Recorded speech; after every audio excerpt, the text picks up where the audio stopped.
مبارک شي پاکستان د یو بل یتیم غریب نه میچ وګټو د دې نه خو چې هغه نه وګټلی نو هغه به ډېره زیاته بهتره وي دومره په یره باندې چې د اخرني ور پورې لوبه یو ځل بیا لاړه الریډي تا ته پته ده چې پاکستان د شرمناک هار سره د ټي 20 ورلډ کپ نه بهر شوی دی خو بیا هلته کې لږ عزت خو خپل جوړ کړه کنه خو په بهادرۍ سره او په نرۍ سره میچ وګټه کنه د بیټسمنانو نه زموږ بالران تکړه دي او هغه ته ښه پاور پل هیټران دي چکه هغې شي والی خو زموږ بیټسمنان په یره لګیا دي بیټینګ نشي کولی محمد رضوان صاحب لا بیا بالونه خراب کړه د دې سره فخر زمان هم نن څه ونه کړه عثمان خان شاداب خان خو نن شرمونو باندې حد کړی دی په زیرو په انډه باندې یو ځل بیا لاړی پته نه لګي چې شاداب په دې ټیم کې دی په څه وجه باندې جنګوي او په څه وجه ورته دومره ډېره زیاته موقع ورکوي چې دوی له د کله نه په ټیم کې جنګوي او دته بالینګ نه ورکوي ابرار احمد به سوچ کوي چې یار ما څه غلطي کړې ده ما څه ګناه کړې ده چې دوی ما په ټیم کې نه جنګوي کې پکې کی وای خلی د سکواډ لپاره هم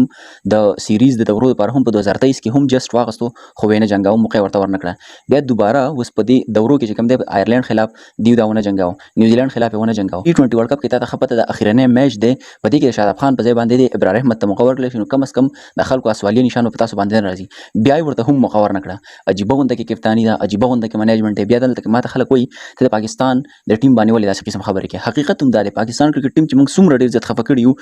خلته کې په بل ځای کې د آیرلینډ په 32 او 35 رنز باندې شپږ وکټ آوټ وي په کار دا و چې په 50 رنز کې ټوټل ټیم راټول کړی وي خو نه د دې نه بعد د آیرلینډ سکور ورسېدو 106 رنز ته 107 رنز ټارګټ میلاو شو مطلب په څلورو وکټو باندې یعنی مطلب بالرانو باندې یو بیټسمن کنه شم ویلې په کریز ور سره ولاړو دوه کلاړیان ودرېد او پارټنرشپ یې دغه حد ته ورساو کله پاکستان ټیم نو په 60 رنز ټوټل ختم وي دا د آیرلینډ کرکټ ټیم عجیبه بالینګ عجیبه منیجمنت شرمناک هار سره د دې جیت نه اغه نه جیت خدمات خلک وي چې را وی ګټیم ته خبرې کوي او چې وی بیلیم بیا ته خبرې کوي نو په داسې جیت باندې وسوک سو کې د اخرنی ور پورې وسلاړ شي کم از کم دا ټارګټ چیس کول پکارو په 9-10 ور کې میکسیمم د کینیډا خلاف هم او د دې خلاف هم خو څه قسم فائدہ نشته څه قسم منیجمنت نشته څه قسم کیلکولیشن نشته دا کرکټ ټیم چې موږ څومره ډیر زیات خفه کړی یو کنه هغه زه ویل نشم شپه ده خبرې تیز نشم کولای پاکستان کرکټ ټیم د پرفارمنس ډیر زیات خفه کړي بار خپل رائے سره کمنټ کې شامل کړئ ان شاء الله ملي ویډیو کې تر هغه مل راکې اجازه د الله پامان